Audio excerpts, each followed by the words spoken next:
يصلون على النبي يا أيها الذين آمنوا صلوا عليه وسلموا تسليما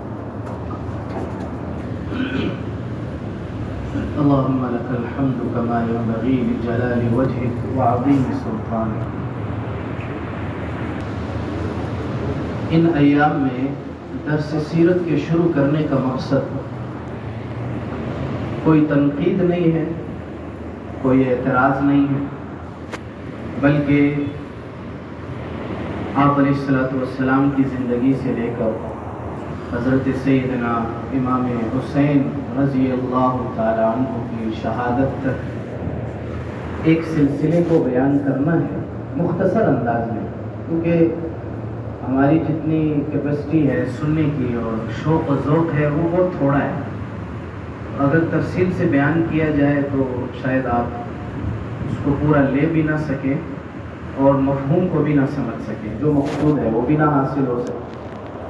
دوسرا پھر اوقات کی کمی کی ایک وجہ ہے، ہر ایک مصروف ہے.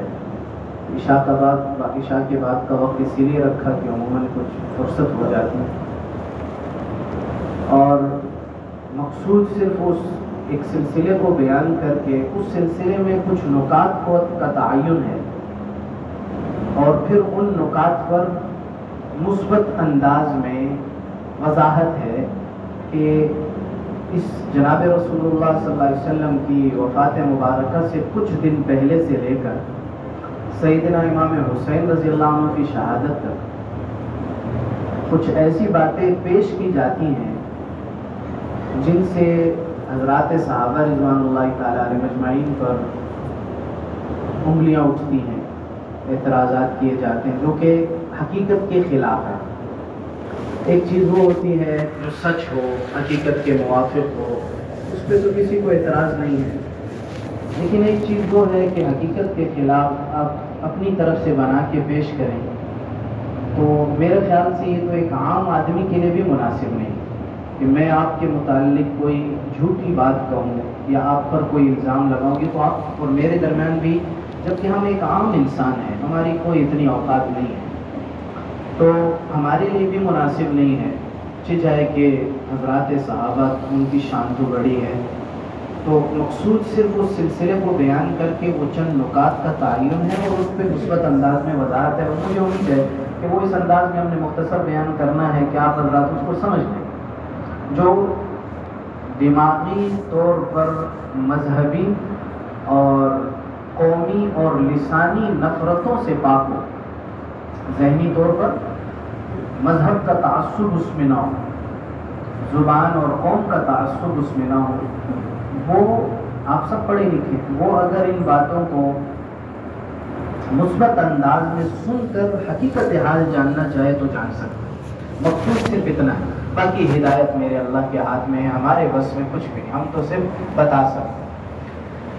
تو شروع کرتے ہیں انشاءاللہ. تو ابتدا سے انشاءاللہ شروع کریں گے کہ آپ علیہ الصلوۃ والسلام کی زندگی، حیات طیبہ، وہ تو اتنا ایک مفصل چیپٹر ہے کہ اس کو بیان کرنے میں بڑا وقت درکار ہے، اور سیرت کے جو ائمہ ہیں اور ان کے مصنفین ہیں انہوں نے سینکڑوں کتابیں اس پہ بھر دی، اور آپ علیہ الصلوۃ والسلام کی ذات مبارکہ تو ایسی ہے کہ مسلمان کیا مستشرقین نے بھی آپ کے بارے میں لکھا ہے.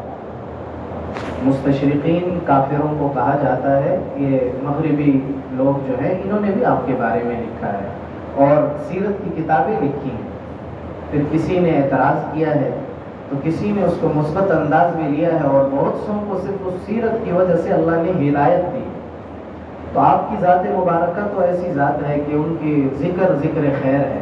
جیسے ابھی میں نے جو آیت تلاوت کی ہے کہ اے ایمان والو، اللہ اور اس کے فرشتے آپ علیہ الصلوۃ والسلام کے اوپر رحمتیں نازل فرماتے ہیں. ایمان والو تم بھی ان کے لیے دعا کرو. مفسرین نے اس کی تفسیر کی ہے کہ تم اللہ جل شانہ کے نبی حضرت محمد صلی اللہ علیہ وسلم کے لیے ان کی تعریف بیان کرو، ان کی مدح کرو. تو سیرت بیان کرنا ان کی تعریف ہی ہے.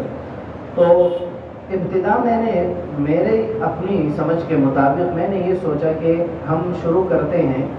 آپ علیہ الصلوۃ والسلام نے جب فتح مکہ کر لیا سن 9 ہجری اور سن 10 ہجری سے، کیونکہ اس سے پہلے کا معاملہ سارے غزوات کا ہے، اور اس سے پہلے کی زندگی مکہ کی زندگی ہے، اور وہ دعوت کی زندگی چلتی رہی ہے، تو وہ بہت ایک مفصل پہلو ہے۔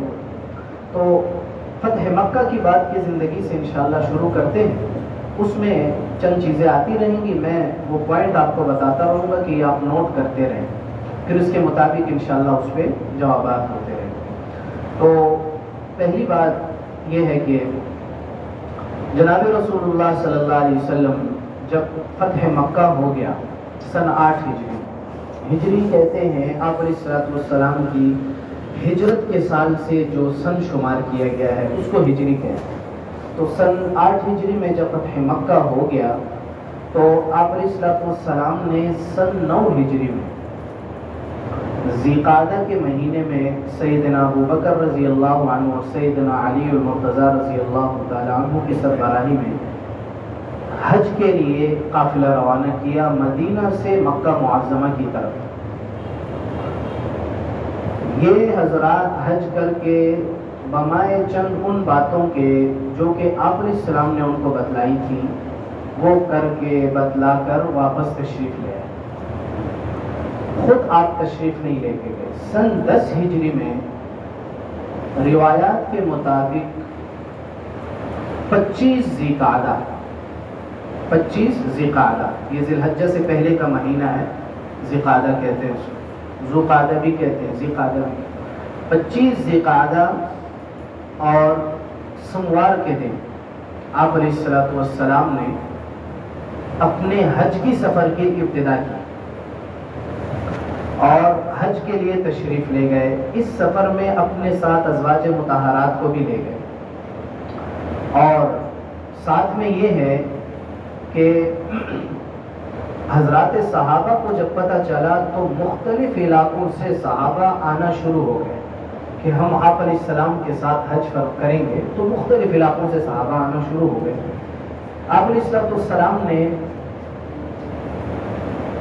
ظہر کے بعد سفر شروع فرمایا، مدینہ سے ظہر کے بعد سفر شروع فرمایا۔ نہیں ہو رہا تو رہنے دیں، کوئی بات نہیں، اگر نہیں ہو رہا تو رہنے دیں۔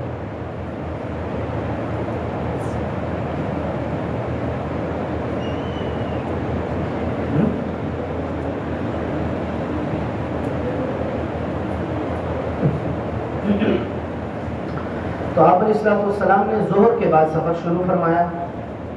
عصر سے پہلے آپ علیہ السلام مقام ہے ذوالحلیفہ، آپ حضرات نے جو اللہ لے گیا ہو وہاں سے عمرے کا احرام باندھتے ہیں۔ میں نے بھی الحمدللہ وہاں سے عمرہ کیا، مدینہ سے آ رہا تھا مکہ، تو ذوالحلیفہ سے احرام باندھا۔ تو ادھر آپ علیہ السلام نے آرام کیا، رات رکے، عصر کی نماز پڑھی، رات رکے، اگلے دن صبح، پھر اگلے دن ظہر کی نماز سے پہلے آپ علیہ السلام نے عمرے کا احرام باندھا، نماز پڑھائی اور غسل کیا، تیل لگایا، ماجان نے خوشبو لگائی وغیرہ وغیرہ، اور ظہر کی نماز پڑھ کر پھر آپ علیہ السلام مکہ کے لیے روانہ ہوئے، اور 4 ذو الحجہ 25 ذی قعدہ کو مدینہ سے نکلے ظہر کی نماز کے بعد۔ 4 ذو الحجہ بروز ہفتہ یا بروز اتوار آپ علیہ السلام مکہ معظمہ پہنچے، اور مکہ پہنچنے سے پہلے آپ علیہ السلام نے ایک جگہ قیام فرمایا، پھر تشریف لائے اور پہلے عمرہ ادا کیا، طواف کیا، اور پھر صفا مروہ کی سعی کی۔ اس کے بعد آپ علیہ السلام نے احرام نہیں کھولا۔ باقی کچھ صحابہ تھے جو ہدی قربانی کا جانور اپنے ساتھ نہیں لائے تھے، انہوں نے احرام کھول دیا، انہوں نے تمتع کیا۔ آپ علیہ السلام نے حج قران کیا، اور آپ علیہ السلام حج کرنے کے بعد حج مکمل ہوا، اور یہ اپنی حج کی پھر تفصیل ہے کہ کس تاریخ کو کیا کیا آپ علیہ السلام نے فرمایا، وہ لمبی تفصیل۔ مینا تشریف لائے، پھر عرفات میں جو خطبہ دیا وہ مشہور خطبہ ہے، آپ حضرات نے سنا ہے کہ اے لوگو، تمہاری جانیں، تمہارے مال، تمہارے خون ویسے ہی محترم ہیں جیسے ذوالحجہ کا مہینہ محترم ہے، یہ مقام مکہ مکرمہ محترم ہے، حرم، حدود حرم محترم ہے، اور اسی طرح سے جیسے یہ دن محترم ہے، عرفات کا دن ہے 9 ذی الحجہ، تمہارے خون یہی محترم ہے۔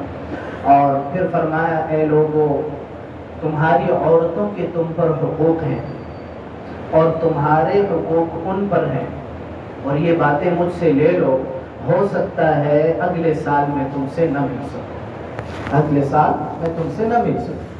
صحابہ اس پر، سارے صحابہ تو نہیں، بہرحال حضرت سیدنا ابوبکر بڑے پریشان ہوئے۔ اس کے بعد فرمایا کہ اے لوگو اللہ کے حدود کے بارے میں خیال کرتے رہو، مسلمان بن کر جیو، بھائی بھائی بن کر جیو، ایسا نہ ہو کہ میرے جانے کے بعد تم کافر بن جاؤ کہ ایک دوسرے کی گردنیں مارنے لگو، یعنی ایک دوسروں کو نقصان پہنچانے لگو، ایسا نہ ہو۔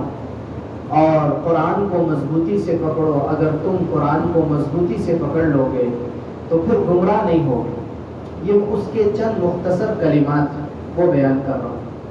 اور پھر فرمایا کہ اے صحابہ کیا میں نے تمہیں تبلیغ کر دی، دعوت پہنچا دی؟ اور پھر فرمایا کہ تم گواہ رہنا، اور اللہم اشہد، اے اللہ آپ گواہ رہنا، اے اللہ آپ گواہ رہنا میں نے ان تک دین پہنچایا۔ صحابہ روایات کے مطابق عرفات کے میدان میں آپ علیہ السلام کے ارد گرد تقریباً 1,24,000 یا 1,47,000 صحابہ تھے، دونوں روایت 1,24,000 یا 1,47,000 صحابہ تھے، اور سب آپ علیہ السلام کے ساتھ رہے۔ پھر آپ علیہ السلام نے جب زوال کا وقت ہوا، اس سے پہلے عرفات میں خیمہ لگایا گیا تھا، آپ علیہ السلام نے وہاں آرام فرمایا تھا۔ زوال کا وقت ہوا تو آپ علیہ السلام کی قصوى ناوی اونٹنی جس پر تشریف لائے تھے مدینہ منورہ سے، اس پہ ایک جاوا رکھا گیا، آپ اس پہ بیٹھے، پھر خطبہ دیا، اور پھر اس کے بعد دعائیں مانگی، لمبی دعائیں مانگی اونٹنی پر، اور پھر اس کے بعد خطبے کے بعد ظہر اور عصر کی نماز کو جمع کیا گیا، جیسے کہ مسجد نمیرہ میں ہوتا ہے عرفات کے میدان میں۔ وہ ہر حاجی کے لیے نہیں ہے، وہ جو کہ مسجد چلا جائے۔ اور اسی طرح سے پھر اس کے بعد آپ علیہ السلام نے مغرب کے بعد مزدلفہ تشریف لائے، مغرب اور عشاء جمع کی، رات وہاں گزاری، پھر حج کے دیگر ارکان پورے کیے اور حج مکمل کیے۔ حج مکمل ہونے کے بعد آپ علیہ السلام 10 دن تک مکہ معظمہ میں رہے۔ حج مکمل ہونے کے بعد 10 دن تک مکہ معظمہ میں رہے اور پھر مدینہ منورہ تشریف لے آئے۔ یہ بات میں آپ حضرات کو کئی مرتبہ بتا چکا ہوں کہ کسی نبی نے ہجرت کے بعد جس اپنے آبائی علاقے سے ہجرت کی ہے وہاں دوبارہ اس کو اپنا وطن نہیں بنایا، بلکہ مسلم کی ایک روایت ہے کہ ایک صحابی وہ مدینہ منورہ ہجرت کرنے کے بعد، پکے صحابی تھے، واپس تشریف لے آئے تھے مکہ، تو اللہ کے رسول صلی اللہ علیہ وسلم کو پتہ چلا تو فرمایا اے اللہ میرے صحابہ کی ہجرت کو مکمل فرما، اے اللہ میرے صحابہ کی ہجرت کو مکمل فرما، یعنی ان کی ہجرت تبھی مکمل ہوگی جبکہ ان کی قبریں بھی مدینہ میں ہی بنے، موت ان کو مدینہ ہے، دوبارہ یہ مکہ کو وطن نہ بنائے۔ دوبارہ آپ علیہ السلام پھر مدینہ تشریف لائے۔ اب جب مدینہ تشریف لائے تو تقریباً سفر کے شروع میں، سفر کا جو مہینہ شروع ہوا، اب ذی-قعدہ ذی الحجہ محرم گزرا، سفر کے شروع میں آپ علیہ السلام ایک دن رات کے درمیان میں احد کے شہداء کے لیے جو مقبرہ ہے، احد آپ گئے ہوں گے، مدینہ منورہ میں وہ شہداء کا قبرستان، صحابہ جہاں شہید ہیں احد کے شہداء، وہاں تشریف لے گئے اور ایسی باتیں کی وہاں جیسے کہ رخصت لے رہے ہیں، ایسی باتیں فرمائی، ایسی دعا کی ان کے لیے، مغفرت کی، اور ایسی باتیں کی جیسے رخصت لے رہے ہیں۔ اور بقیع پھر اس کے بعد واپس تشریف لے آئے، اور پھر اس کے بعد چند دن گزرنے کے بعد آپ علیہ السلام تقریباً 26 تاریخ کی سفر کی، شروع سفر میں احد تشریف لے گئے، پھر 26ویں تاریخ سفر کی آپ علیہ السلام جنت البقیع تشریف لے گئے رات میں، وہاں جا کر دعا کی ان کے لیے اور فرمایا کہ تم جس حالت میں ہو ہماری حالت سے تمہاری حالت مبارک ہے، اور فرمایا کہ ہم پر اب ایسے فتنے ٹوٹیں گے جیسے کہ رات کی تاریکی ہوتی اور ہر ایک دوسرے سے بڑا ہوا ہوگا. یہ بات فرمائی، دعا کی، واپس تشریف لے آئے. 28ویں سفر کی 28ویں تاریخ کو کوئی جنازہ ہوا. آپ علیہ الصلوۃ والسلام اس جنازے کے ساتھ جنت البقیع تشریف لے گئے تو واپسی پر سر مبارک میں شدید درد شروع ہوا اور بخار شروع ہو. یہ وہ وقت تھا جو آپ علیہ الصلوۃ والسلام کا مرض الوفات شروع ہوا. 28 سفر سے سن 11 ہجری سفر کی 28ویں تاریخ آپ علیہ الصلوۃ والسلام جب بقیع سے واپس تشریف لا رہے تھے رات میں تو سر مبارک میں درد شروع ہوا اور بخار چڑھ گیا. تقریباً مرض الوفات کا جو ایام رہے ہیں آپ علیہ السلام کے وہ 13 یا 14 دن رہے. 13 یا 14 دن اور 11 دن تک آپ علیہ الصلوۃ والسلام نے خود نمازیں پڑھائی. 11 دن تک اسی تکلیف میں. اور وفات ہوئی ہے آپ علیہ الصلوۃ والسلام کی سموار کے دن، پیر جس کو ہم کہتے ہیں. اور آپ علیہ الصلوۃ والسلام کو دفن کیا گیا ہے بدھ کی رات. منگل کا دن گزرا، بدھ کی رات آپ علیہ الصلوۃ والسلام کو دفن کیا ہے. وفات ہوئی ہے سموار کے دن. وقت کو بھی میں تفصیل بتا دوں گا تھوڑی سی، صرف ابھی ایک چیز سمجھانا چاہتا ہوں. وفات ہوئی ہے سموار کو، دفن کیے گئے آپ علیہ الصلوۃ والسلام بدھ کی رات کو. منگل کا دن گزرتا ہے نا تو رات پہلے آتی ہے. اب جیسے آج گزرا ہے ہفتے کا دن، اب اتوار کی رات ہے تو منگل کا دن گزرا، بدھ کی رات کو آپ علیہ الصلوۃ والسلام کو دفن کیا. اب بدھ سے پہلے تقریباً جمعرات کی مغرب تک نمازیں آپ علیہ السلام نے خود پڑھائی. سوموار کو انتقال ہوا ہے. سوموار سے پہلے جو جمعرات آتی ہے اس جمعرات کی مغرب تک آپ علیہ الصلوۃ والسلام نے نمازیں خود پڑھائی اور بڑی شدید تکلیفوں میں بھی پڑھائی. اب اس سے پہلے ایک دن آپ علیہ الصلوۃ والسلام ظہر کے ٹائم ظہر کی نماز میں جمعرات سے پہلے ظہر کی نماز میں تشریف لائے منبر پر تشریف رکھی اور اس سے پہلے اتنا شدید بخار تھا کہ اٹھا نہیں جا رہا تھا. فرمایا 7 قسم کے پانیوں کا بتایا کہ ان 7 قسم کے پانی لے کر آؤ اور وہ مجھ پر ڈالو کہ میرا بخار اتر جائے. اور آپ علیہ السلام کو ایک ٹپ ہوتا ہے نا، ہم اس کو ٹپ کہتے ہیں، اس میں بٹھایا گیا اور وہ سارا پانی ایک ایک کر کے وہ مشکیزوں کے پانی آپ علیہ السلام پر ڈالے گئے. کچھ حالت بہتر ہوئی، تشریف لائے، ظہر کی نماز پڑھائی. ظہر کی نماز کے بعد منبر پر تشریف رکھے. اس کے بعد کچھ نصیحتیں فرمائی صحابہ. اصل مقصود ان چیزوں سے کچھ حاصل کرنا ہے، وہ میں آپ سے اس لیے عرض کر رہا ہوں. آپ علیہ الصلوۃ والسلام نے پہلی بات فرمائی کہ دیکھو میں تمہارا امیر کارواں تھا اور تمہارا امیر کارواں ہوں. تمہارا امیر کارواں تھا، تمہارے لشکر کو قافلے کو لے کے چلا تھا اور وہ یاد رکھو کہ تم میں سے ہر ایک وہ مجھ سے ملے گا حوض کوثر پہ. اور حوض کوثر پر وہ شخص جو چاہتا ہے کہ مجھ سے حوض کوثر پر خوب خوشی کے ساتھ اور کامیابی کے ساتھ ملے، اس کو چاہیے کہ اپنے ہاتھ اور اپنی زبان کو لایانی چیزوں سے محفوظ کرے. اپنے ہاتھ اور اپنی زبان کو لایانی چیزوں سے محفوظ کرے. پھر فرمایا کہ میرے جانے کے بعد مہاجرین کے ساتھ اچھا سلوک کرنا. میرے جانے کے بعد مہاجرین جنہوں نے ہجرت کی ہے مکہ سے مدینہ کی طرف، ان سے اچھا سلوک کرنا. پھر فرمایا اپنے آپ کو پیش کیا قصاص کے لیے، بدلے کے لیے. فرمایا جس کو میں نے کوڑا مارا ہے میری کمر حاضر ہے، آئے مجھے کوڑا مارنے. بدلے کے لیے پیش کیا. اور پھر فرمایا کہ جس سے میں نے کوئی درہم دینار لیا ہے وہ مجھ سے بدلہ لے لے. ایک شخص کھڑا ہوا ہے اللہ کے رسول، آپ نے میرے 3 دراہم دینے. آپ نے فضل حضرت عباس کے بیٹے فضل کو فرمایا اس کو 3 دراہم دے دو، وہ ادا کروا. اور پھر فرمایا کہ میرے جانے کے بعد انصار کے ساتھ اچھا سلوک کرنا، یہ میرے دل و جگر ہے. کہ وہی الفاظ جو عربی کا ترجمہ ہے وہ بتا رہا ہوں، اپنی طرف سے اس میں کوئی میں زیادتی نہیں کر رہا. فرمایا کہ انصار کے ساتھ اچھا سلوک کرنا وہ میرے دل و جگر ہیں. انہوں نے اپنی ذمہ داری پوری کر دی لیکن میں ان کے حقوق ادا نہ کر سکا، ان کے حقوق میں کوتاہی رہی.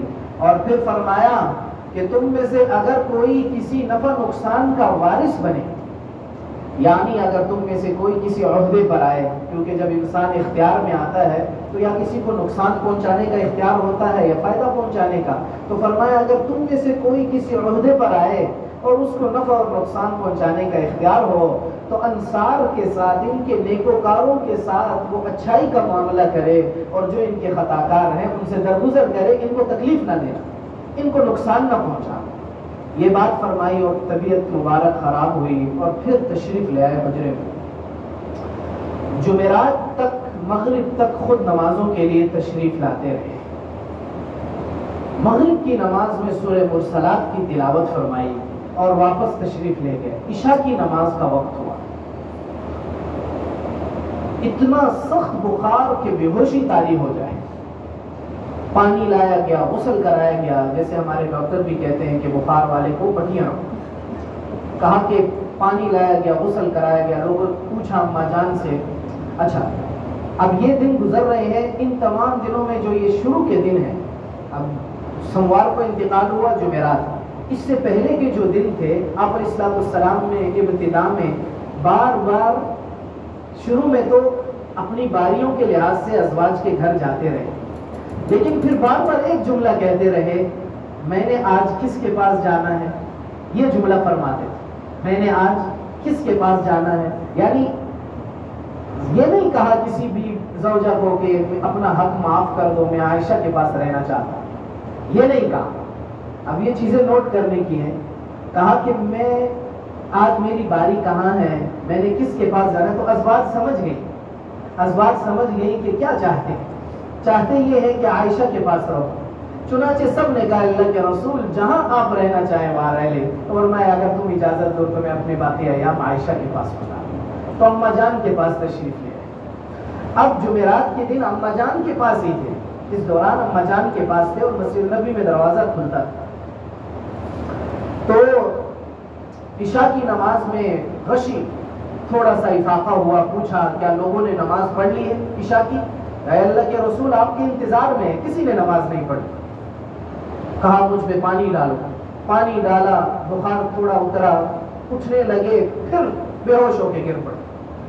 پھر افاقہ ہوا، پھر پانی ڈالا، پھر پوچھا لوگوں نے نماز پڑھ لی ہے؟ کہا جی اللہ کے رسول نہیں پڑھی. پھر پانی ڈالا گیا، 3 مرتبہ اس طرح ہوا. تیسری مرتبہ جب اٹھنے لگے پھر نہ اٹھ سکے تو فرمایا مرو ابا بکر فلیصلی بالناس، جاؤ ابو بکر سے کہو کہ لوگوں کو نماز پڑھائے. کس سے کہو بھائی؟ ابو بکر سے کہو لوگوں کو نماز پڑھائے. اما جان، اب یہ چیزیں میں آپ کو پوائنٹس نوٹ کرا رہا ہوں، یہ آپ نے نوٹ کرنے. سیرت آپ علیہ السلام کا واقعہ اپنی جگہ، لیکن یہ پوائنٹ نوٹ کرنے. اس کے بعد میں نے اس پر آپ کو کچھ بتلانا ہے، سمجھانا ہے آگے. ابھی آج نہیں، کل پرسوں میں ترسوں میں. ایک بات تو آخری ایام گزارے اماں جان کے پاس.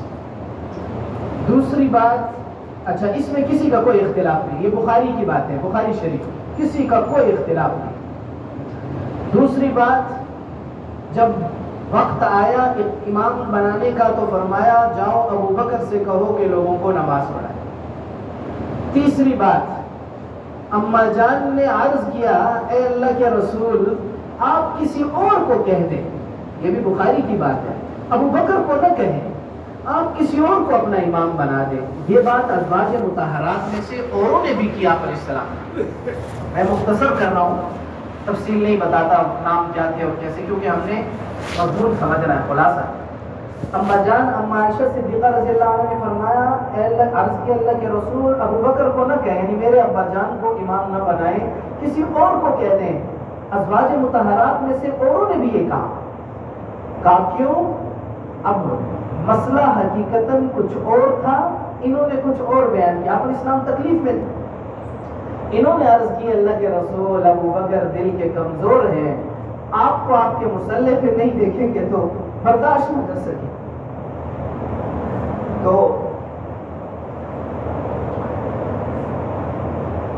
آپ علیہ السلام نے فرمایا تم ساری یوسف والیاں ہو. بخاری کی روایت، تم ساری یوسف والیاں ہو، یعنی تمہارے دل میں کچھ اور ہے، زبان سے تم کچھ اور کہہ رہے ہو.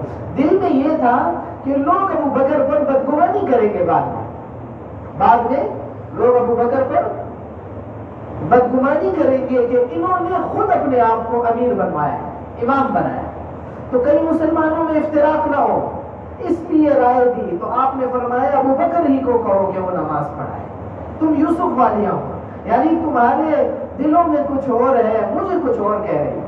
اس کی پھر تشریح ہے کہ یوسف علیہ السلام کی جب وہ جن عورتوں نے تہمت لگی تو وہ عورتوں نے جنہوں نے ہاتھ کاٹے، اس سے متعلق ایک واقعہ ہے، اس کی طرف اشارہ فرمایا. وہ بات لمبی ہو جائے. بہرحال حضرت سیدنا ابو بکر رضی اللہ عنہ نے عشاء کی نماز پڑھائی. عشاء کی نماز پڑھانے کے بعد 17 نمازیں حضرت سیدنا ابو بکر رضی اللہ عنہ نے آپ کی حیات طیبہ میں موجودگی میں 17 نمازیں پڑھائی. کتنی نمازیں پڑھائی ہیں؟ 17 پڑھائی. اور اس دوران اب یہ تھا جمعرات کی عشاء کی نماز. بدھ کے دن سے پہلے منگل کو یا کسی اور دن میں حضرت سیدنا عمر دیگر صحابہ آپ کے حجرے میں موجود تھے اور آپ سخت بیماری میں تھے. فرمایا ایک کاغذ کا ٹکڑا لاؤ، میں تمہیں کچھ لکھ دوں. یہ بات بھی نوٹ کریں. کیا کہا؟ کاغذ کا ایک ٹکڑا لاؤ، میں تمہیں کچھ لکھ دوں. سیدنا عمر فاروق رضی اللہ عنہ نے آپ علیہ السلام کی تکلیف کو دیکھا تو فرمایا کہ نہیں لاؤ، حسبنا کتاب اللہ، ہمیں اللہ کی کتاب کافی ہے. یہ جملہ فرمایا. اب جو احباب، جو لوگ آپ کے حجرے میں تھے، ان کا آپس میں اختلاف ہو گیا. چند نے کہا کہ آپ علیہ السلام مانگ رہے ہیں، وہ ٹکڑا لے آؤ تاکہ آپ ہمیں لکھ دیں. پھر چند نے کہا کہ نہیں، حضرت عمر فاروق صحیح فرما رہے ہیں، آپ کی طبیعت ٹھیک نہیں ہے، آپ کو آرام کرنے دو. جیسے ہم کسی جگہ پر بڑے ساتھ ہوتے ہیں، بڑے بیمار ہوتے ہیں تو ہم کہتے ہیں نہیں ان کو آرام کرنے دو، یہ تکلیف میں. جیسے بڑے اپنی طرف سے خیر خواہی کا مظاہرہ کرتے ہیں اور چھوٹے کہتے ہیں نہیں ان کو آرام کرنے دو، یہ تکلیف میں. پھر ٹکڑا نہیں لایا گیا، کاغذ کا ٹکڑا آپ علیہ السلام کو نہیں دیا گیا. پھر اس کے بعد آپ نے وصیتیں فرمائی. اب نوٹ کریں. پہلی وصیت یہ فرمائی کہ جزیرۃ العرب سے یہود و نصارہ اور مشرکین کو نکال دو.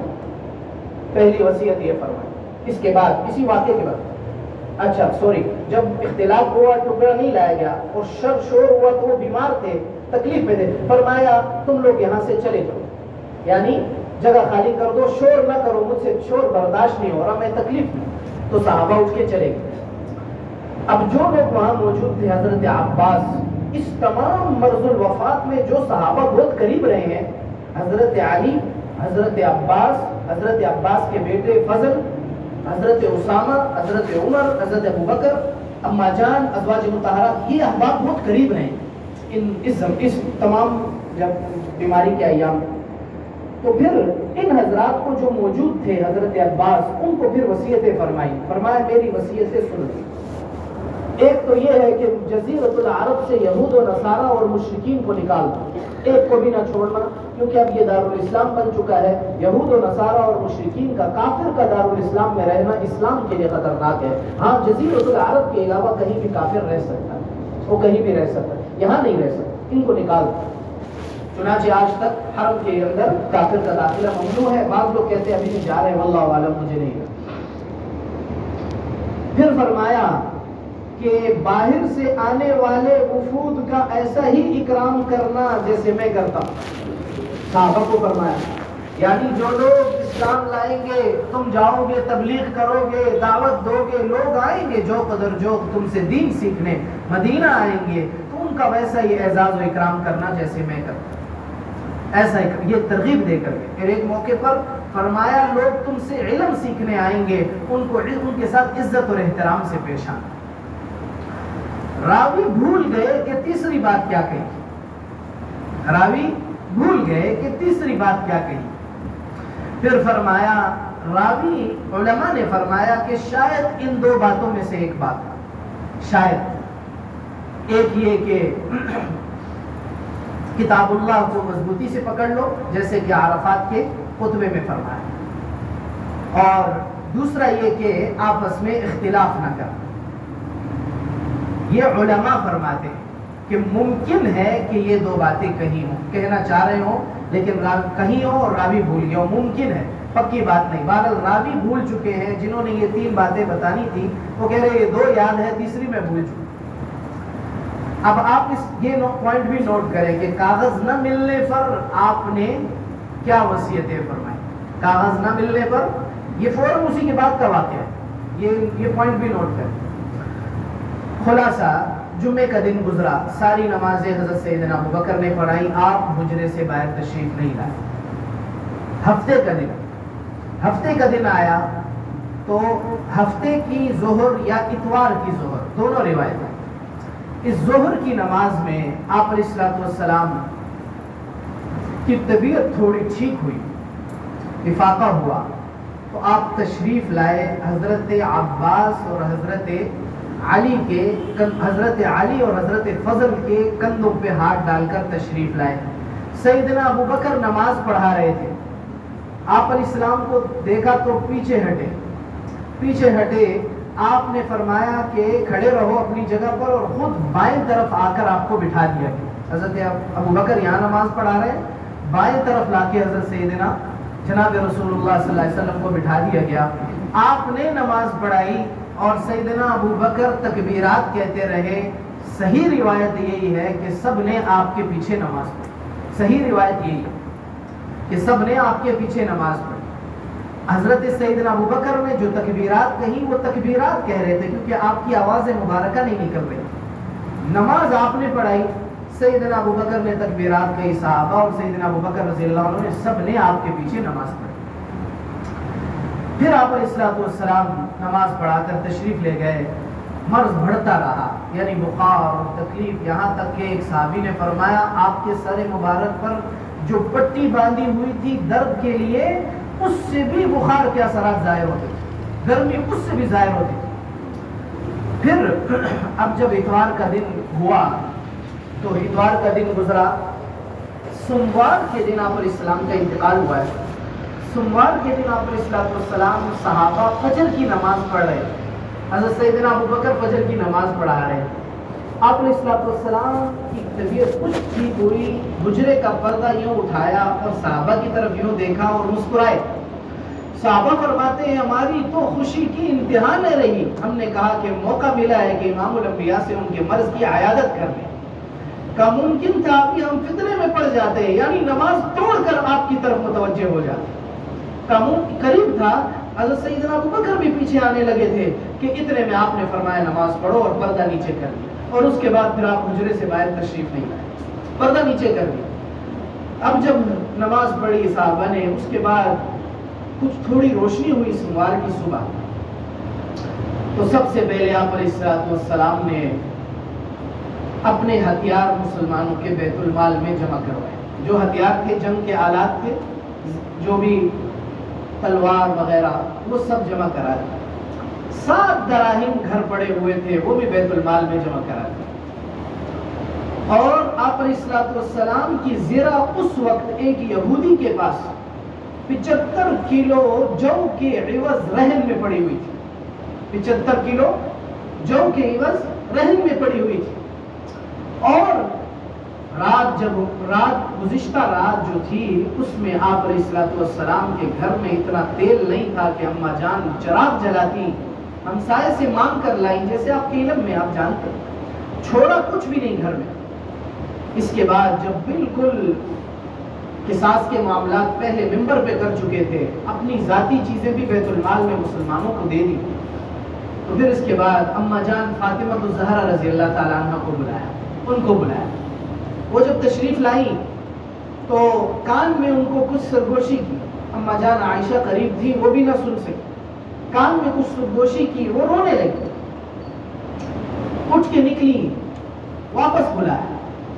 پھر کان میں سرگوشی کی تو ہنسنے لگے. اما عائشہ فرماتی ہیں ہم نے اما جان فاطمہ سے پوچھا کیا کہا. بعد میں پوچھا اس وقت کہا کہ میرے اسی مرض میں میرا انتقال ہو جائے گا. تو میں رو پڑی.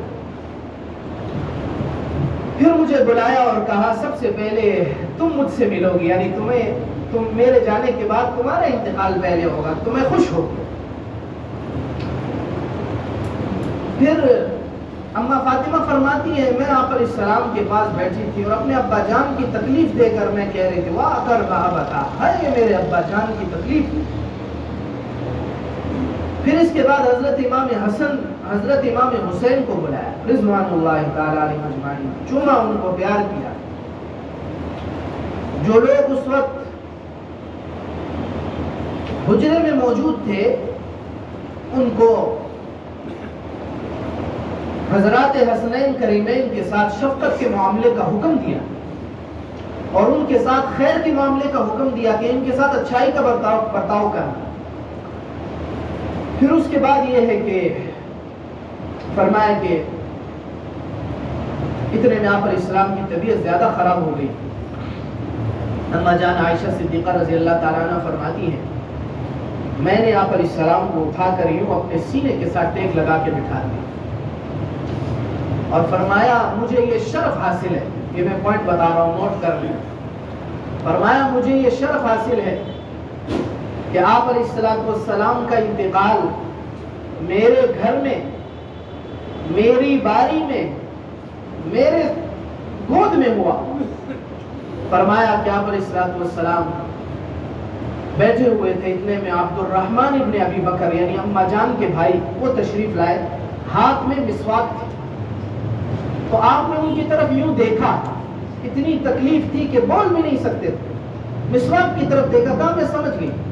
میں نے فوراً ان کے ہاتھ سے مسواک لی، منہ مبارک میں دی تو وہ سخت تھی. میں نے کہا کیا نرم کر دوں تو سر ہلایا. کہا میں نے لے کے اپنے دانتوں سے اس کو نرم کی. کہا مجھے یہ اعزاز حاصل ہے کہ محمد رسول اللہ صلی اللہ علیہ وسلم کے منہ مبارک میں جو لعاب جمع ہوا ہے وہ میرا اور محمد رسول اللہ صلی اللہ علیہ وسلم کا. کہا کہ مسواک کو نرم کیا اور آپ علیہ السلام کو دی. آپ نے خود مسواک فرمائی اور خوب اچھی طرح سے کی. اس کے بعد آپ علیہ السلام نے یوں چھت کی طرف نظر اٹھائی، یوں انگلی اٹھائی اور آہستہ سے کچھ کہا اور روح پرواز کر گئی اور ہاتھ مبارک گر گیا. کہا میں نے سنا محمد رسول اللہ صلی اللہ علیہ وسلم نے آخر میں کیا فرمایا. وہ دعا ہے اللہم اغفر لی، اے اللہ میری مغفرت فرما دے. وارحمنی، اے اللہ میرے اوپر رحم فرما دے. والحقنی بالرفیق الاعلی، اے اللہ مجھے رفیق اعلی تک پہنچا دے. اور اے اللہ مجھے ان انبیاء اور صدیقین اور شہداء اور انبیاء تک پہنچا دے جن کے اوپر آپ نے اپنا انعام کیا. یہ جملہ کہا اور روح پرواز کر گئی. اما جان فرماتی ہیں آپ علیہ السلام کو لٹا دیا گیا، ایک یمنی چادر آپ پر ڈال دی گئی اور جیسے ہی بات مشہور ہوئی کہ محمد رسول اللہ صلی اللہ علیہ وسلم کے جسم میں جان نہیں ہے، کسی کو کچھ سمجھ نہ آئے کہ آیا آپ علیہ السلام کی وفات ہو چکی ہے یا بے ہوش ہو گئے. سارے صحابہ حضرت انس فرماتے ہیں کیونکہ وہ گھر کے خادم تھے، کہا کہ بالکل ہی ایک سناٹا چھا گیا، کسی کی ہمت نہ ہوئی کون کہے کس کو کہے. لوگ سیدنا ابو بکر کے پاس گئے. اب یہ پوائنٹ بھی نوٹ کریں، کوئی معاملے کو نہ سنبھال سکا، لوگ سیدنا ابو بکر کے پاس گئے. سیدنا ابو بکر رضی اللہ عنہ اپنے مکان میں تھے، سخ میں ان کا گھر تھا. سخ یہ جگہ کا نام. مکان میں تشریف فرما تھے. پتہ چلا سبحان اللہ فداکم ابی و امی، صحابہ پر ہماری جانیں قربان ہو، ہماری اولادیں قربان ہو. محمد رسول اللہ کی یہ اطلاع ملی، پیدل نہیں آئے، گھوڑے پر سوار ہوئے، دوڑ کر آئے، فوراً حجرے میں داخل ہوئے، اور جب دیکھا تو سمجھ گئے، کیونکہ آپ علیہ السلام نے ان کو آخر میں امام بنا دیا تھا تو وہ اسی کے مستحق تھے کہ معاملے کو وہی سنبھال سکتے تھے اور کوئی نہیں سنبھال سکتا تھا۔ چنانچہ سمجھ گئے، تشریف لائے،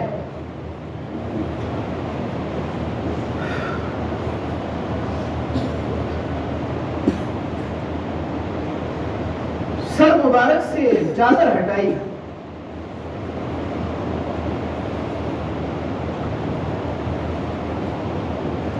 پیشانی مبارک پہ بوسہ دیا اور رو پڑے۔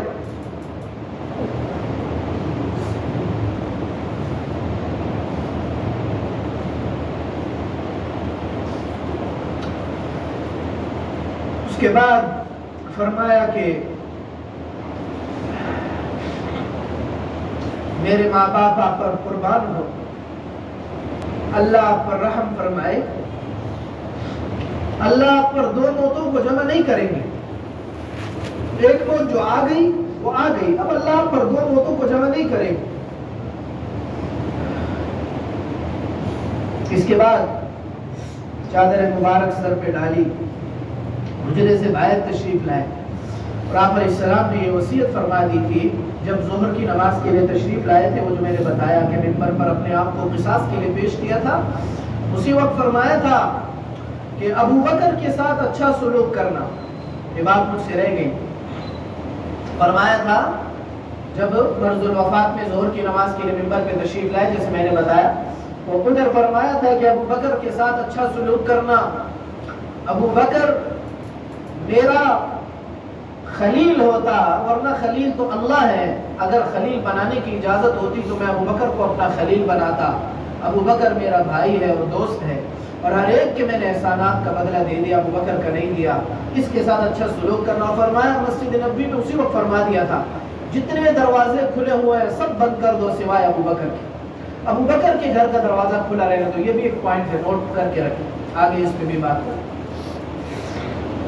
اس کے بعد صحابہ میں آپس میں انصار مہاجرین، کیونکہ اب جناب رسول اللہ صلی اللہ علیہ وسلم اشارتاً تو جیسے میں بتا دوں گا، سیدنا ابو بکر، سیدنا عمر، سیدنا عثمان غنی رضی اللہ عنہ کی امارت سے متعلق اشارتاً باتیں کہہ چکے تھے، صراحتاً نہیں، اشارتاً، اور صراحتاً نہ کہنے کی وجہ تھی، صراحتاً نہ کہنے کی وجوہات تھی، وہ حدیثیں میں آپ کو بیان کر کے سناؤں گا انشاءاللہ، جس پہ سیدنا ابو بکر، سیدنا عمر اور سیدنا عثمان غنی رضی اللہ عنہ کی خلافت کی بشارتیں آپ نے دی تھی، وہ حدیثیں سناؤں گا، لیکن صراحتاً نہیں کہی، اس کی وجوہات تھی، وہ بھی وجوہات بھی بتاؤں۔ باہر تشریف لائے تو مہاجرین اور انصار اور لوگوں کے اندر امارت سے متعلق اور خلافت سے متعلق اختلاف کہ اب خلیفہ کون بنے گا۔ ثقیفہ بنو ساعدہ کے نام سے اس بات کو جانا جاتا ہے، میں اس کی تفصیل نہیں بیان کرتا۔ تو اس میں اختلاف، سیدنا ابو بکر رضی اللہ تعالیٰ عنہ نے صحابہ کو جمع کیا، ثقیفہ بنو ساعدہ گئے، ان کو سمجھایا، پھر واپس تشریف لائے۔ اب آپ علیہ السلام ابھی تک کوئی تجہیز و تکفین نہیں، اسی حالت میں ہے، سوموار کا دن ہے، چاشت کے وقت میں آپ کا انتقال ہوا تھا، جب سورج تیز ہو جاتا ہے چاشت کا وقت، ظہر کے وقت سے پہلے۔ تو اب اس دوران ان کو منایا، تشریف لائے، سیدنا عمر کھڑے، کہا کوئی کہے کہ محمد رسول اللہ صلی اللہ علیہ وسلم کا انتقال ہوا ہے، میں گردن اس کی اڑاؤں گا۔ سیدنا عمر کہا کہ آپ علیہ السلام تو ویسے ہی ہیں جیسے کہ حضرت موسیٰ 40 دن کے لیے کوہ طور پر تورات لینے چلے گئے تھے، واپس آ گئے تھے، آپ علیہ السلام بھی واپس تشریف لائے۔ یہ بات حضرت عمر نے فرمائی۔ سیدنا ابو بکر، سب صحابہ پریشان، خاموش۔ آپ علیہ السلام، سیدنا ابو بکر تشریف لائے، لوگوں کو سمجھایا، اور یہ بات طے ہو گئی کہ خلیفہ حضرت سیدنا ابو بکر ہو۔ ثقیفہ بنی ساعدہ گئے، وہاں سمجھایا لوگوں کو، ادھر آئے، ادھر سمجھایا لوگوں، مہاجرین اور انصار کے اتفاق سے یہ بات طے ہوئی کہ حضرت ابو بکر رضی اللہ عنہ خلیفہ ہوں۔ اب یہاں ایک پوائنٹ نوٹ کر لینا، ایک صحابی تھے جنہوں نے 6 مہینے بعد حضرت سیدنا ابو بکر کی خلافت پر بیعت کی، وہ کون تھے، وہ کیا معاملہ تھا، میں بتاؤں گا۔ حضرت علی نے بھی بیعت کی، حضرت عمر نے، حضرت عثمان نے، سارے صاحب، امام حسن حسین چھوٹے تھے اس وقت، کیونکہ عمر تو 8 سال تھی، ابھی وہ بچے تھے. باقی اکابرین صحابہ سب نے بیعت، وہ بات میں آگے آ جائے گی خلافت انشاءاللہ. تو اس کے بعد آپ حضرت سیدنا ابوبکر نے عمر رضی اللہ عنہ فرمایا بیٹھ جاؤ. کہا نہیں بیٹھتا، اپنی بات پر قائم. صحابہ سارے حضرت سیدنا ابوبکر کے پاس جمع ہو گئے. حضرت سیدنا ابوبکر رضی اللہ عنہ نے خطبہ دیا. خطبے میں فرمایا یا ایھا الناس، اے لوگ، من کان یعبد محمدا، جو محمد صلی اللہ علیہ وسلم کی عبادت کرتے تھے، فإن محمدا قد مات، محمد صلی اللہ علیہ وسلم دنیا سے پردہ فرما چکے. لیکن ومن کان یعبد رب محمد، جو محمد صلی اللہ علیہ وسلم کی رب کی عبادت کرتے تھے، تو یاد رکھو فإن رب محمد حی لا یموت، محمد صلی اللہ علیہ وسلم کے رب کبھی بھی مریں گے نہیں، وہ ہمیشہ ہمیشہ زندہ ہے اور ہمیشہ ہمیشہ رہیں گے. یہ بات آپ علیہ السلام نے اس ظہر کے خطبے میں بھی فرمائی تھی. وہ جو پیچھے میں خطبے کا بار بار تذکرہ کر رہا ہوں، تشریف لائے، ادھر بھی فرمائی تھی کہ اے لوگو، تمہیں میرے مر جانے کا ڈر ہے تو کیا میرے سے پہلے کوئی نبی زندہ رہا ہے؟ یہ بات آپ نے اپنے خطبے میں زندگی میں فرمائی تھی، جو ابھی بیماری میں خطبہ دیا تھا ظہر کی نماز کے بعد. اس میں تو سیدنا پھر قرآن کی آیت تلاوت کی، 14 سپارہ سورہ آل عمران، وما محمد الا رسول، محمد صلی اللہ علیہ وسلم تو ایک رسول ہی ہے، کوئی خدا تو نہیں ہے. قد خلت من قبلہ الرسل، آپ سے پہلے کئی رسول جا چکے ہیں، تو وہ سب دنیا سے جب جا چکے تو محمد صلی اللہ علیہ وسلم بھی دنیا سے چلے جائیں گے. افإن ماتا، کہ محمد صلی اللہ علیہ وسلم اگر دنیا سے رحلت فرما جائیں، اپنی موت مر جائیں، دنیا سے پردہ فرما جائیں، اور قتلا، یا شہید ہو جائے، انقلبتم علی اعقابکم، تو کیا تم اسلام سے پھر جاؤ گے؟ ومن ينقلب على عقبيه فلن يضر الله شيئا، جو اسلام سے پھرے گا تو اپنا ہی نقصان کرے گا، اللہ کا کوئی نقصان. یہ آیت جب تلاوت کی، سیدنا ابو بکر فرماتے ہیں، سیدنا عمر فرماتے ہیں، میں نے ابو بکر سے یہ آیت سنی، یوں ہوا جیسے میرے قدموں میں جان ہی نہیں رہی اور میں زمین پہ گر گیا. حضرت عباس فرماتے ہیں ہم یوں ہو گئے جیسے اس سے پہلے ہم نے کبھی آیت سنی نہیں. قرآن کی آیت تھی، قرآن نے واضح کر دیا کہ محمد صلی اللہ علیہ وسلم اللہ کے رسول ہیں، بندے ہیں. تو نوح اور انبیاء بھی چلے گئے تو آپ علیہ السلام کی دنیا سے کہا کہ سب صحابہ کا اتفاق ہوا اور آپ علیہ السلام ابو بکر رضی اللہ عنہ کی خلافت پہ بیعت ہوئی. جس صحابی نے نہیں کی وہ بھی بتا دوں گا، 6 مہینے بعد انہوں نے بیعت. اس دورانیے میں سیدنا ابو بکر نے ان پر کوئی پریشر نہیں ڈالا، حالانکہ خلیفہ تھے، ہر قسم کے اختیار رکھتے تھے، قید کرواتے، تکلیفیں دیتے، نہیں. 6 مہینے تک حضرت سیدنا ابو بکر ان کے گھر تشریف لے جاتے اور یوں سلام کرتے اور خیر خبر پوچھتے اور کوئی تحفہ ہدیہ لے جاتے. بس آخر وہ بیعت کر لی انہوں نے بھی 6 مہینے کے بعد. حضرت علی رضی اللہ عنہ نے بھی بیعت کی. یہ افواہ ہے کہ انہوں نے بیعت نہیں کی، وہ بھی میں بات پوری تفصیل سے بتا دوں گا انشاءاللہ اس بات سے نکل. تو اب یہ بات جب حل ہوئی، اب ہو گئی سموار کا پورا دن اسی میں گزر گیا، اسی معاملے میں خلیفہ طے ہو گئے حضرت سیدنا ابو بکر. پہلی بات یہی تھی، یہ ضروری تھی، کیونکہ اسلام پھیل چکا تھا. اگر کوئی خلیفہ متعین نہیں ہوتا تو صحابہ آپس میں الجھ جاتے، کافروں کو موقع مل جاتا اسلام پر غلبے کا، اسلام پر حملے کا. چنانچہ خلیفہ کا تعین ضروری تھا، اس لیے سب سے پہلے اس کو طے کیا گیا. یہ طے ہوا، سوموار کا دن اسی میں گزر گیا، رات کچھ نہیں کیا گیا. منگل کے دن صبح آپ علیہ السلام کی تجہیز و تکفین شروع کی گئی. تجہیز و تکفین کرنے والے سیدنا عباس، سیدنا علی، حضرت عباس کے 2 بیٹے فضل اور قسم، سیدنا اسامہ، آپ علیہ السلام کے ایک آزاد کردہ غلام شقران، حضرت اویس ابن خولی، یہ حضرات تھے. اب آپ علیہ السلام کو سب سے پہلے غسل دیا گیا. غسل دینے میں کپڑوں سمیت غسل دیا گیا، کپڑے نہیں اتارے گئے، کپڑوں سمیت غسل دیا گیا. اور حضرت علی غسل دے رہے تھے. یہ حضرت علی کی فضیلتیں، حضرت علی رضی اللہ عنہ کی فضیلتیں کہ مرض الوفات میں بھی انہی کے کندھوں پہ ہاتھ ڈال کے آ رہے ہیں اور غسل بھی حضرت علی کرم اللہ وجہہ دے رہے ہیں. حضرت عباس، حضرت قسم، حضرت فضل کروٹیں بدلتے، جو مردے کی کروٹ بدلی جاتی ہے اس طرح کروٹیں بدلتے. حضرت اسامہ اور حضرت شقران پانی ڈال رہے. حضرت اوس ابن اویس ابن خولی نے سینے سے لگایا، اٹھانا، بٹھا کر سینے سے لگایا، ٹیک دینا. حضرت علی نے غسل دلایا اور قبر میں آگے آ جاتا ہے، ادھر ہی بتا دیتا ہوں، قبر میں اتارنے والے حضرت علی اور حضرت فضل، اور قبر کھودی گئی حضرت ابو طلحہ نے رضی اللہ تعالی عنہم رضوان اللہ تعالی علیہ مجمعین۔ اب جب غسل ہو گیا تو اب اختلاف ہوا کہ قبر مبارک کہاں بنائی جائے۔ چنانچہ جہاں آپ کا انتقال ہوا تھا وہاں ہی آپ لیٹے ہوئے تھے، آپ کو وہاں سے ہٹایا نہیں گیا۔ تو حضرت سیدنا ابو بکر نے روایت پیش کی آپ علیہ السلام، قربان جائے صحابہ پر، کہ وہ کہتے تھے جو محمد رسول اللہ فرما دیں، اپنی طرف سے کچھ نہیں کہتے تھے۔ فرمایا میں نے محمد صلی اللہ علیہ وسلم سے سنا کہ نبی کی قبر وہی ہوتی ہے جہاں اس کا انتقال ہوا، وہاں سے ہی آپ علیہ السلام کو ہٹا کے دوسری جگہ رکھا گیا اور آپ کے جسم مبارک کو، اور وہی قبر بنائی گئی۔ یہی اما جان کا حجرہ تھا، یہی اما جان کا حجرہ۔ کون کون گیا بھائی ریاض الجنہ؟ اللہ سب کو لے جائے۔ میں اس مرتبہ اللہ مجھے 2 مرتبہ لے گئے، 2 مرتبہ لے گئے، اور ایک مرتبہ میں نے 2 گھنٹے گزارے، حالانکہ وہاں 20 منٹ سے زیادہ نہیں گزارے، 2 گھنٹے میں نے گزارے، کوئی ستون نہیں چھوڑا، روزے کے قریب۔ پھر ادھر ایک عالم بیٹھے تھے، پھر ان سے گپ شپ کی، میں نے ان سے کچھ چیزیں پوچھی، انہوں نے بتائی۔ تو وہ جو حجرہ مبارکہ ہے وہی ادھر ہی قبر بنائی گئی۔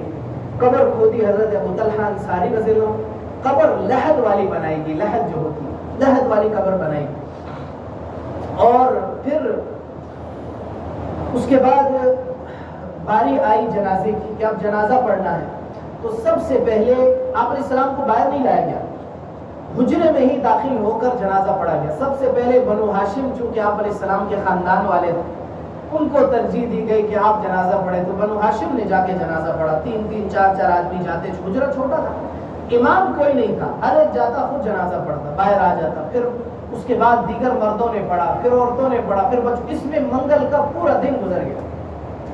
2 4 اتنے افراد جنازہ پڑھنے والے، اس میں منگل کا پورا دن گزر گیا۔ پھر بدھ کی رات آئی، تو اس وقت پھر آپ علیہ السلام کو قبر مبارک میں اتارا گیا اور آپ علیہ السلام کو دفنایا گیا۔ اور اما جان نے فرمایا، اما جان اما عائشہ اما فاطمہ الزہرا رضی اللہ تعالی عنہ نے، آپ علیہ السلام کی وفات جب ہو گئی تو فرمایا صبت علی مصائب لو انہا، آج مجھ پر وہ تکلیفیں پڑی ہیں کہ اگر یہ تکلیفیں دنوں پر پڑتی تو دن رات ہو جاتے، دن کیا ہو جاتے؟ رات ہو جاتے۔